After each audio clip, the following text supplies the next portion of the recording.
La parole est à Madame Agnès Firmin-Le Bodo. Merci Monsieur le Président. Monsieur le Ministre, elles sont plus de 400 000. Elles travaillent dans des associations, des CCAS ou des entreprises. 20% d'entre elles vivent sous le seuil de pauvreté. Elles ont perdu 13% de pouvoir d'achat en 10 ans et au regard de la valeur du SMIC, une employée qualifiée de ce secteur doit attendre 9 ans avant d'être rémunérée au-dessus de celui-ci. Et pourtant aussi, grâce à elles, pendant cette crise Covid, des hospitalisations ont été évitées. Grâce à leur dévouement, le retour à domicile après hospitalisation a été rendu possible. Grâce à elles, nous avons pu constater qu'avec notre système de santé qui a tenu bon, la France disposait d'un secteur médico-social tout aussi performant. En fait, c'est notre système de solidarité qui a été très performant. Elles, ce sont ces plus de 95% de femmes qui constituent les services d'aide à domicile et je tiens ici à leur rendre un hommage appuyé. Alors, Monsieur le Ministre, à la hauteur de leur investissement pendant la crise, vous devez comprendre leur incompréhension sur le non-versement d'une prime par l'État, et ce, après avoir été prise en compte assez tardivement sur la distribution des masques. La petite phrase du communiqué de presse du 11 mai les concernant, jugée sibylline, a engendré leur colère. Les aides à domicile ne doivent pas pâtir de la gouvernance de ce secteur. Oui, les départements ont en charge cette compétence, mais la reconnaissance pour les professionnels doit aussi se porter au niveau de l'unité nationale. L'État ne peut pas être absent et les CD sauront, j'en suis sûre, prendre leur part. Plusieurs possibilités existent pour le versement de cette prime. Je vous ai d'ailleurs fait plusieurs propositions par courrier. Cette prime, comme pour l'hôpital, ne doit pas occulter la nécessaire réforme du secteur dont le modèle économique est à bout de souffle. Cette réforme, que j'appelle de mes vœux depuis longtemps, doit se faire à l'aune de la loi Grand Âge et Autonomie. Elle doit se co-construire avec tous les acteurs, en premier desquels se trouvent les conseils départementaux, et je salue l'initiative lancée hier par Dominique Bussereau sur ce sujet. Monsieur le ministre, 3 questions simples. L'État va-t-il prendre sa part au versement d'une prime pour reconnaître le travail des services d'aide à domicile? Et enfin, pour terminer, à quand cette loi Grand Âge et Autonomie, tant de fois repoussée car jugée non prioritaire, et pourtant, il est de plus en plus urgent d'agir.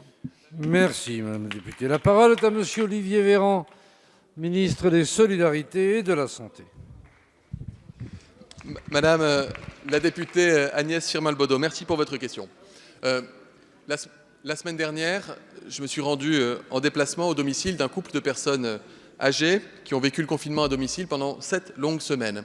Ils ont fait le choix, parce qu'ils sont en situation de vulnérabilité, de sortir le moins possible de chez eux.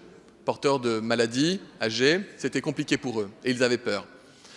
Je peux vous dire qu'heureusement qu'il y avait des aides à domicile pour faire leurs courses, venir leur tenir compagnie, les aider au quotidien. Et il m'a été donné de rencontrer notamment une aide à domicile qui m'a raconté la difficulté de ses missions au cours de la période que nous venons de traverser, et qui n'est pas nécessairement finie d'ailleurs. J'en parle au passé, mais vous savez tous que le risque épidémique reste important dans notre pays. Évidemment, Madame la députée, je vous rejoins, il est important, il est indispensable, il est juste de reconnaître le travail et les missions exercées par les aides à domicile dans la période. Je l'ai déjà dit, partout où l'État le pouvait, il est intervenu. C'était le cas pour les services de soins infirmiers à domicile où c'est l'assurance maladie qui paye 100% des infirmières. La prime a été accordée. C'était le cas dans les EHPAD où l'assurance maladie paye 30% du salaire du personnel soignant. La prime a été accordée. Dans le cadre des SAD, c'est-à-dire les services d'aide à domicile, cela relève de la compétence départementale. Alors je peux vous dire que l'État travaille en concertation avec l'ensemble des départements. Nous travaillons avec Dominique Bussereau, avec lequel les relations sont excellentes,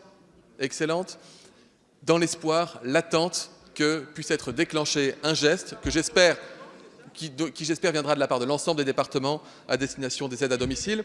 Vous dire également, Madame la députée Agnès Firmin-Le Bodo, c'est dissipé aujourd'hui, Monsieur les députés. Les aides à domicile feront partie intégrante de la réflexion, de la discussion que je vais conduire au sein du ministère des Solidarités et de la Santé dans le cadre du fameux Ségur de la Santé, parce que je l'ai dit, il ne saurait y avoir de silo, ville, hôpital, médical, médico-social. Évidemment que les aides à domicile feront partie et seront au cœur de nos réflexions. Merci, Monsieur le ministre. La parole est à